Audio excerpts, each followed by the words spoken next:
कर्पूरगौरं करुणावतारं संसारसारम्। ओम शिवाय, जय माता दी। पुनः स्वागत है आप सभी का। चलिए हमारा विषय ले लेते हैं। मेष राशि, चंद्र राशि के जो जातक हैं, इनकी चंद्र राशि के ऊपर शनिदेव की 7.5 आरंभ होने वाली है, तो उसके बारे में एक विस्तृत चर्चा कर लेते हैं। क्या ध्यान रखना पड़ेगा और किस संदर्भ में लाभ या हानि साथ में चलती है जब शनिदेव की 7.5 आरंभ हो जाती है।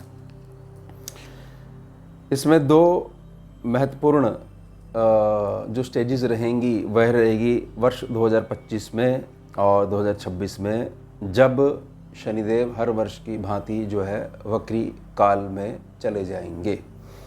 बहुत इंपॉर्टेंट रहेगा, इसको समझते हैं। सबसे पहले समझिए, चंद्र राशि जिनकी मेष है, चंद्र राशि जिनकी मेष है, उनके ऊपर शनिदेव की 7.5 29 मार्च 2025 दिन रहेगा शनिवार, रात्रि में 11:01 पर लागू हो जाएगी।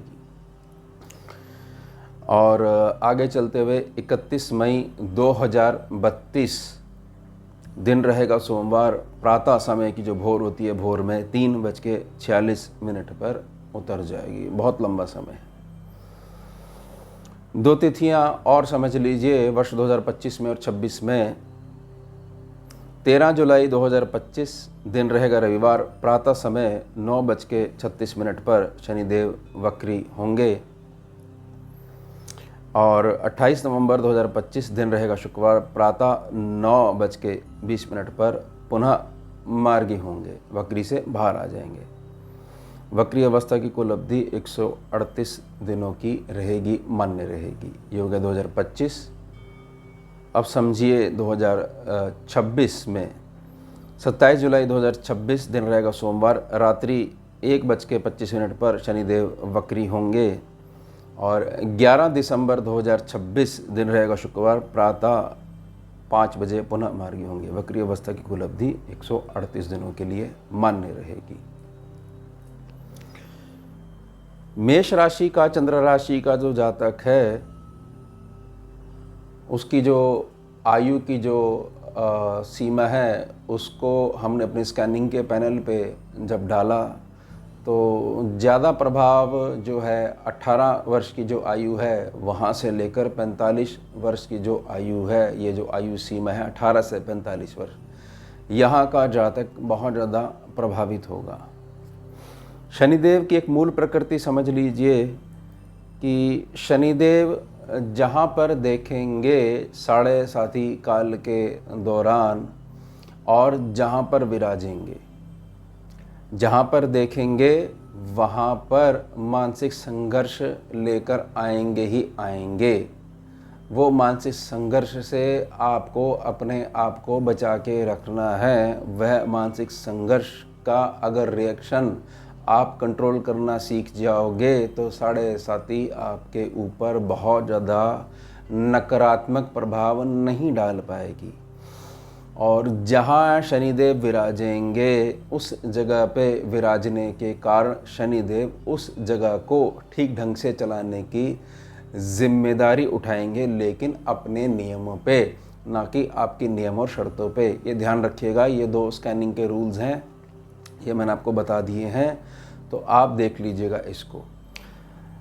अब समझिए कि जो ये डेट है 29 मार्च 2025 शनिवार रात्रि में 11:01 पर लागू हो जाएगी। स्कैनिंग के विद्या में यह देखा गया है कि शनिदेव की जो भी ऑफिशियल डेट होती है कि हाँ मैं अमुक राशि में मूव करूँगा, तो ऐसे ऐसे इन राशियों पे ढैया और 7.5 आरंभ हो जाएगी।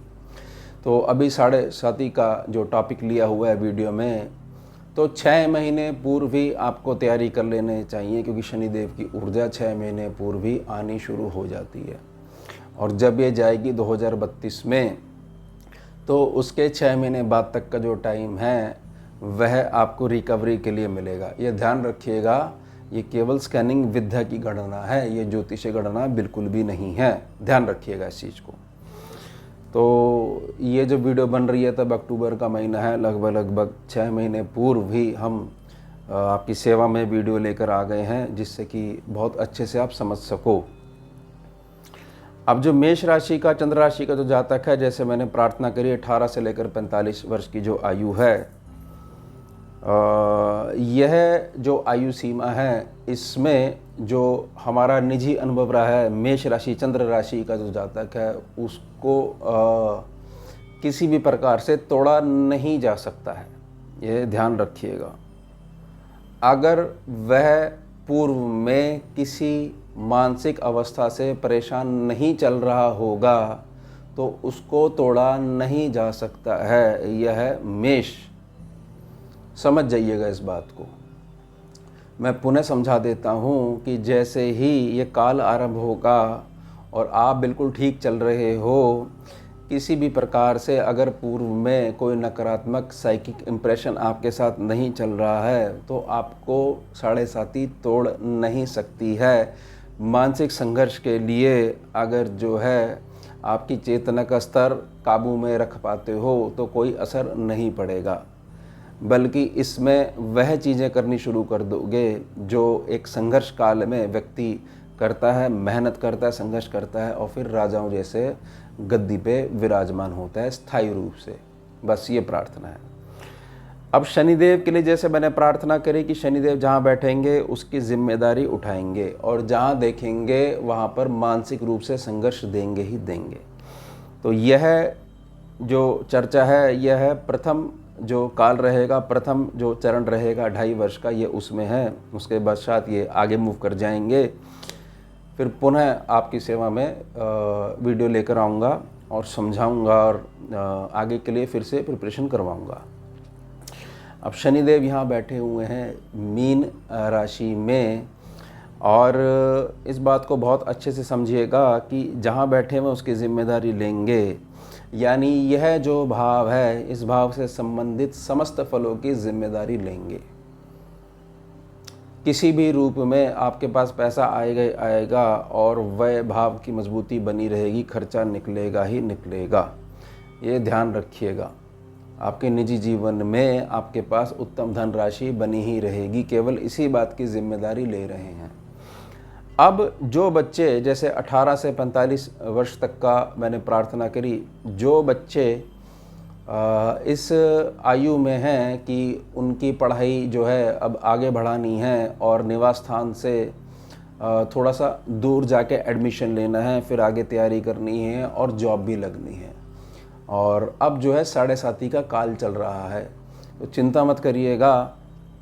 शनिदेव आप जब बाहर जाओगे अपने निवास स्थान से तो आगे जाके हर एक चीज़ की व्यवस्था बना कर रखेंगे। आपको केवल अपने कर्म पर ध्यान देना है, संघर्ष तो चलता ही साथ में है।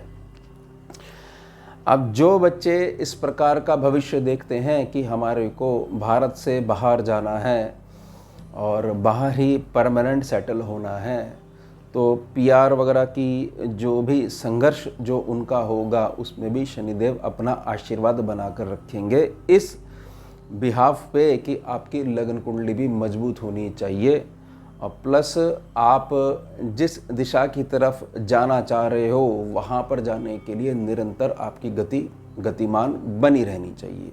बस ये मैंने आपको मोटी मोटी चीज़ जो है समझा दी है। अब इसमें ख़ास तौर से जो जॉब में हैं और वह यह कंप्लेंट करते हैं कि हमारे को ऑफिस की जो इनर पॉलिटिक्स है उसका शिकार होना पड़ता है, तो शनिदेव यहाँ पर आपको अलर्ट करेंगे कि जहाँ पर प्यार से कार्य चल सकता हो वहाँ पर बहुत ज़्यादा शब्दों का प्रयोग मत करिएगा। बाकी मैं बैठा हुआ हूँ, मैं आपको मार्ग दूंगा ही दूंगा। तो शनिदेव जब भी मूल किसी राशि पे आते हैं और ये 7.5 साल का जो टर्म रहता है, तो एक प्रकार के समझ लीजिए कि हमारा समझदारी के लेवल को बढ़ाने के लिए शनिदेव की 7.5 वाली यूनिवर्सिटी में डिग्री के लिए एडमिशन करवा दिया जाता है, जिसको बहुत अच्छे से समझ जाता है और कंप्लेंट करना बंद कर देता है, समझता है, जैसे बड़े बुजुर्ग कह गए तेल देखो तेल की धार देखो, इस बात को समझता है, तो वही साढ़े साथी उसके लिए उस प्रकार से साबित होती है जैसे कि सोना अग्नि के संपर्क में आके और भी ज़्यादा चमक उठता है। अब मूल प्रभाव समझ लीजिए, जो प्रथम जो 2.5 वर्ष हैं मेष राशि के जो जातक हैं, चंद्र राशि जिनको क्लियर है, जो पहला प्रभाव पड़ेगा, पहला प्रभाव ये पड़ेगा कि आपको इस बात का शनिदेव ज्ञान करवा देंगे कि आपके अपने ही कुटुंब में और आपके अपने ही परिवार में यह देख लो कि कौन अपना है और कौन पराया है। मेरी बात को बहुत सीधे तरीके से समझिएगा, ये ज्ञान करवाएंगे दुनियादारी का। यानी शनिदेव इससे रिलेटेड जो बहुत ज़्यादा ओवर मोह बना हुआ है उसको भंग करवाएंगे ही करवाएंगे। ऐसी परिस्थितियाँ आपके सामने खड़ी हो जाएंगी जिसमें आपको सोचने को मजबूर हो जाओगे कि मैंने अपने जीवन की इन्वेस्टमेंट यहाँ पर करी और वो व्यक्ति लगातार मेरी इन्वेस्टमेंट को निगले जा रहा था। मैं तो अपने खून पसीना एक करके इसके साथ में खड़ा हुआ था और ये लगातार मुझे गिराने में लगा हुआ था। तो अलर्ट हो जाओगे। फिर मोड कौन सा चालू हो जाएगा? नया मोड चालू हो जाएगा कि मुझे तो मेरा ही कल्याण कर लूँ, यही बहुत है। ध्यान रखिएगा इस बात, क्योंकि मेष राशि का जो जातक है वो किसी भी रूप में किसी से भी कंट्रोल नहीं हो सकता है। अगर उसको बहुत ज़्यादा इमोशनली छेड़ा जाए तो भावुकता के क्षेत्र के संपर्क में आने से हाँ ज़रूर उसका फ़ायदा उठाया जा सकता है, लेकिन तभी तक जब तक कि वो अलर्ट नहीं हुआ है। तो शनिदेव आपको अलर्ट कर देंगे। धन के संबंध में आपको संघर्ष देखने को मिलेगा, लेकिन मानसिक। इसलिए शनिदेव यहाँ पर जो लेसन देना चाह रहे हैं कि जो है जैसा है उसमें ही थोड़ा सा संतुष्ट रहना सीखो, वर्तमान में ही रहना सीखो। बहुत ज़्यादा भविष्य की तरफ मत दौड़ो कि आज मेरे पास ये नहीं है कि तो हमेशा ये स्थिति बनी रहेगी, भविष्य में भी कभी नहीं हो पाएगा। ये है पहली प्रार्थना, क्योंकि तीसरी दृष्टि द्वितीय भाव पे पड़ रही है, ध्यान रखिएगा। मेष राशि का जिन जातकों का स्वभाव बहुत ज़्यादा ऐसा है, क्योंकि मूल स्वभाव है कि बिल्कुल साफ पसंद प्रकृति होती है कि आप हमारे से साफ साफ कह दीजिए। आपकी प्रकृति बहुत मजबूत है कि आप सुन लेते हो, लेकिन दुनिया थोड़ी सी उल्टी है। दुनिया ये कहती है कि हमारे को सफ़ेद झूठ ही क्यों ना बोलो, लेकिन बोलो प्यार से। अगर सच्चाई बोलोगे और उसमें शब्दों का प्रयोग थोड़ा सा कड़वा होगा तो उससे हम बुरा मान जाएंगे। तो शनिदेव यहाँ पर बहुत ज़्यादा प्रकृति और वाणी को कंट्रोल करते हुए आगे कैसे बढ़ना है और किस तरीके से, कई बारी उंगली टेढ़ी करनी पड़ती है क्योंकि सीधी उंगली से घी नहीं निकलता है। ये मैच्योरिटी वाला लेसन आपके अपने पराये का ज्ञान भी कराएगा और यह कराएगा कि किस तरीके से कम शब्दों से अपना कार्य निकाला जा सकता है। ये ध्यान रखिएगा। जो इसमें पॉजिटिव बातें हैं मैं उसी के लिए प्रार्थना कर रहा हूँ। उसके पश्चात दूसरी दृष्टि जो पड़ेगी वो षष्ठम भाव पे पड़ेगी। षष्ठम भाव कोई बहुत अच्छा भाव नहीं है। इस बात को समझिएगा कि मुख्यतः कर्जा, बीमारी और शत्रुता इसको लिया जाता है, लेकिन यह धन का जो कर्जा है इसके साथ साथ एक कर्म का जो कर्जा होता है जिसके कारण ही धन का कर्जा चढ़ता है। अगर आपके पास कर्म का कर्जा बना हुआ है आपके प्रारब्ध में, आपके भाग्य में, तो ही धन का कर्जा इस लाइफ में आपके ऊपर आ पाएगा। अगर नहीं है, कर्म ही नहीं बना हुआ है, तो धन का कर्जा आ ही नहीं सकता है। यानी कि कर्म होना ज़रूरी है। अब यहाँ पर जो संघर्ष होगा, यहाँ पर जो संघर्ष देखने को मिलेगा वह सिर्फ यही देखने को मिलेगा कि अगर आप सीधे तरीके से नहीं चलते हो और भावुकता में आकर अनावश्यक खर्चों को उठा लेते हो, तो उसकी पालना के लिए, क्योंकि पहली दृष्टि जब धन स्थान पे पड़ रही है तो स्वाभाविक है कि धन के आने जाने में थोड़ा सा मानसिक परेशानी उठानी पड़ सकती है। तो स्वाभाविक है कि लेन देन जो है वो प्रभावित होगा ही होगा। तो पहली जो प्रार्थना मैंने करी थी आपसे कि जो तीसरी दृष्टि पड़ रही है, अगर उसको साध लेते हो, उसको कंट्रोल कर लेते हो, उसके साथ एडजस्ट कर लेते हो, तो ये जो दूसरा प्रभाव है इससे भी बाहर आ जाओगे, बहुत जल्द बाहर आ जाओगे। जिसको बड़े बूढ़े कह गए हैं कि भोजन बहुत ज़्यादा गर्म है भूख आपको बहुत ज़्यादा लगी है, लेकिन थोड़ा सा इंतज़ार करो या थोड़ी सी फूंक मार के ग्रहण करो, हाथ जोड़ के ग्रहण करो। बहुत तेज़ी से जो खाना आप खाने का प्रयास करोगे, एक प्रकार से वह आपके मुख को क्षति पहुंचा सकता है, जीभ को क्षति पहुंचा सकता है। तो थोड़ा सा अगर धैर्य से काम लोगे तो ये दोनों सेक्शंस, आपका धन स्थान और ये छठा स्थान आपका 6th हाउस, डेब्ट कॉर्नर जो है वह भी कंट्रोल होने लग जाएगा।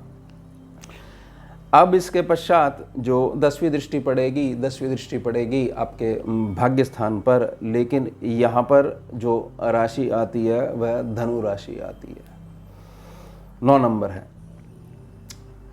10वीं दृष्टि भाग्य स्थान पे पड़नी, ये प्रथम 2.5 वर्ष के लिए मैं प्रार्थना कर रहा हूँ। भाग्य के संबंध में आदमी को यह समझना पड़ेगा कि मेरे पास 2 कर्म हैं, पुण्य कर्म। एक तो जो मैं प्रारब्ध लेके आया हूँ उसमें पुण्य फल छिपा हुआ है, जो कि कहाँ से निकलेगा मेरे 9th सेक्शन से। दूसरा, मैं वर्तमान में जो कर्म कर रहा हूँ उसका तत्काल मिलने वाला पुण्य फल, या जैसे भी प्रकृति का सिस्टम है कि आप कर्म करे जाओ, फल जो है मैं अपने आप आपको प्रदान करूँगी आशीर्वाद के रूप में। तो जहाँ पर दृष्टि पड़ेगी वहाँ पर संघर्ष देखने को मिलेगा। इसका अर्थ यह है कि इस बात को समझ लो कि यहाँ की जो जिम्मेदारी है वह जिम्मेदारी है आपकी पितरों की, आपके पूर्वजों की, और जो भी आपके पिता पक्ष है उसके द्वारा जो लाइन चल रही है। मेष राशि का जातक अगर इस बात को बहुत अच्छे से समझ लेता है कि जितना ज़्यादा अन्नदान करेगा, भूखे को भोजन और प्यासे को पानी पिलाएगा, उसमें जो दृष्टि पड़ रही है प्रथम 2.5 वर्ष में सीधी दृष्टि 10वीं दृष्टि पड़ रही है भाग्य स्थान पर, तो जो वर्तमान कर्म कर रहे हो उसका तो पुण्य मिलेगा ही मिलेगा। जो आपका ही अपना है, जो प्रारब्ध में छुपा हुआ है पुण्य फल, वह भी सीधे तरीके से आपको मिलेगा, लेकिन सिर्फ और सिर्फ इस कंडीशन पे मिलेगा कि पितृ और पूर्वजों की प्रसन्नता के आधार पर आपको दिया जाएगा। नहीं तो वहाँ पर दृष्टि पड़ रही है तो वहाँ से रिलेटेड भी केवल मानसिक संघर्ष देखने को मिल सकता है। तो करना क्या है, बहुत सिंपल उपाय है स्कैनिंग के पैनल का, स्कैनिंग विद्या का। जब भी मावस तिथि आए, हाथ जोड़िए अपने पूर्वजों के, पितरों के, क्योंकि वो ही हैं, उन्हीं का रक्त आपके अंदर बह रहा है। वो नहीं होते तो आपका जन्म ही नहीं हो सकता था। उन्हें प्रणाम करिए, व्यर्थ के चक्कर में मत पड़िएगा। आपका घर का बड़ा प्रसन्न है, उसका आशीर्वाद आपके साथ चल रहा है। बाहर जाके व्यर्थ में भटकने की और परेशान होने की कोई आवश्यकता ही नहीं है। केवल अपने पिता दादा मतलब अपने पूर्वज और पितरों को साथ में लेके चलिएगा। अमावस्या तिथि पर गौ सेवा जरूर करिएगा, और प्रार्थना रहेगी अगर ज़्यादा मजबूती चाहते हो तो 11 रोटियां लेके जाइएगा हर अमावस्या तिथि में। तिथि काल में, तिथि रहते हुए, तिथि चलनी चाहिए, चलायमान रहनी चाहिए। सुबह दोपहर शाम का कोई अर्थ नहीं है स्कैनिंग विद्या में। तो रोटियां खिलाइएगा तो आप देखेंगे कि किसी प्रकार से गाड़ी चलती ही रहेगी। क्योंकि जो प्रथम जो 2.5 वर्ष हैं उसमें थोड़ा सा एकदम से एनवायरनमेंट चेंज हो जाता है, माहौल चेंज हो जाता है, और बहुत ज़्यादा इमोशन जहाँ अटका होता है, जहाँ जिस इंसान में अटका हुआ होता है वहाँ से तुम्हारे को चोट मिलनी शुरू हो जाती है। संभल के रहिएगा। अब प्रार्थना है जो 2025 में और 2026 में मैंने जो शनि वक्री काल बताया था, केवल स्कैनिंग विद्या में ही जो भी ग्रह आपकी लगन कुंडली में पहले से ही, यानी कि जन्म काल से ही वक्री बैठा हुआ है या गोचर में वक्री हो रहा है, आ रहा है, तो कोई भी ग्रह हो तो उसके पास अपने से पीछे यानी द्वादश भाव को सीधे प्रकार से देखने की दृष्टि आ जाती है। लेकिन यह दृष्टि जो है कभी भी हानि नहीं करती है। ये केवल स्कैनिंग विद्या के हिसाब से मैं आपको बता रहा हूँ। वह उस भाव को संभालने की कोशिश करता है। अब तक जो मैंने प्रार्थना करी हैं, अगर आप उसको बहुत अच्छे से समझ जाते हो तो ये ध्यान रखिएगा कि मैंने पूर्व में बताया था कि शनिदेव जहाँ पर देखेंगे और जहाँ पर बैठेंगे, ये 2 चीज़ों को समझना है कि जहाँ देखेंगे वहाँ मानसिक संघर्ष, और जहाँ बैठेंगे उसकी जिम्मेदारी उठाएंगे, वहाँ का लॉस नहीं होने देंगे। ध्यान रखिएगा, रूल पे चलने वाला ग्रह है। अब मैं प्रार्थना कर रहा हूं कि जहां पर द्वादश दृष्टि से देखेंगे उस भाव को संवारेंगे। तो उस भाव को संवारने का मतलब है, यह देख रहे हैं लाभ स्थान को, और यहाँ पर जो राशि पड़ रही है, कुंभ राशि पड़ रही है, ये इनकी ही अपनी राशि है, ध्यान रखिएगा। तो आपके लाभ को संभालेंगे भी, और जहाँ बैठे हैं उसको उसकी जिम्मेदारी भी उठा कर रखेंगे। तो कुल मिलाकर बात क्या चीज़ है कि अगर आप यह कहना चाहते हो कि मूल जो 7.5 का जो प्रथम जो काल है, प्रथम जो 2.5 वर्ष हैं, वह मेरे लिए कैसे जाएंगे, मूल क्या निकलता है इस बात का। अगर आप इमोशनली प्रभावित हो जाते हो, अगर कोई भी घटना, परिस्थिति या व्यक्ति, जातक आपको इमोशनली तोड़ देता है, तो 7.5 आपके ऊपर नकारात्मक प्रभाव डालेगी, लेकिन केवल मानसिक तौर पर। और अपने कर्म बिल्कुल सीधे रखते हुए, अपने लक्ष्य की पालना करते हुए, और अपने जो घर के पितर पूर्वज हैं उनको हमेशा आगे रखते हुए, और व्यर्थ के चक्करों में नहीं पड़ते हुए। ये चक्कर होते हैं, चक्कर, यही भ्रम की स्थिति उत्पन्न होती है जब 7.5 चलती है, या राहु टेढ़े होकर आ जाते हैं, ये ध्यान रखिएगा। तो उससे नहीं भटकते हो तो ये बहुत स्वर्णिम अवसर है, इस बात को ध्यान रखिएगा। और प्रार्थना रहेगी, व्यर्थ के चक्कर में मत पड़िएगा। जहाँ आपका इमोशन हिला वहीं पे आपको पटकी दे देगा ग्रह, केवल मानसिक रूप में, ध्यान रखिएगा। तो वहाँ पर टूटने की आवश्यकता ही नहीं है, व्यर्थ में इमोशन लगाने की आवश्यकता नहीं है। लक्ष्य होना चाहिए, आपको पता होना चाहिए मुझे जाना कहाँ है। अब यह आपकी मेहनत पे और आपके भाग्य पे निर्धारित होगा कि आपको अपनी जो लक्ष्य है वहाँ तक पहुँचने के लिए वाहन कैसा मिलेगा। अगर कोई वाहन नहीं है तो पैदल ही चलना शुरू कर दो, पहुँच जाओगे, लेकिन चलते रहिएगा निरंतर। और बहुत सारे प्रभाव ऐसे होंगे कि शनि की 7.5 का प्रभाव है, अब ये वाला उपाय करिए, ऐसा करिए, वैसा करिए। आपको यह देखना है कि आपकी जो मूल प्रकृति है, वह मेष की जो मूल प्रकृति है वो ज़्यादा चक्करों में पड़ती ही नहीं है। उसकी जो प्रकृति है, बिल्कुल सीधी बात समझा दो, सीधी बात ही समझ में आती है, सीधी बात ही कहनी आती है। उसमें केवल शनिदेव का जो रोल है वह आपको मैच्योरिटी प्रदान करना, यानी कि शनिदेव खुद भी इम्प्रूव होंगे और आपकी कुंडली में जो देवगुरु बृहस्पति हैं उनको भी ताकत प्रदान करेंगे। ये शनि और बृहस्पति एक प्रकार से मिरर प्लैनेट्स होते हैं, एक ही बात है, शनि की बात करो या बृहस्पति की बात करो, केवल स्कैनिंग विद्या में। तो ध्यान रखिएगा, बहुत ज़्यादा नकारात्मक सुनने से, किसी भी प्रकार की वीडियो देखने से बचिएगा। और यह ध्यान रखिएगा कि कर्म से हर चीज़ पलटी जा सकती है और कर्म का फल मिलता ही मिलता है। करी गई मेहनत कभी भी बेकार नहीं जाती है, कर्म से भाग्य का निर्माण किया जा सकता है, ध्यान रखिएगा। तो ये हो गया हमारा वर्तमान विषय। और एक प्रार्थना और रहेगी, यह जो स्कैनिंग की जो गणना है यह चंद्र राशि पे आधारित है।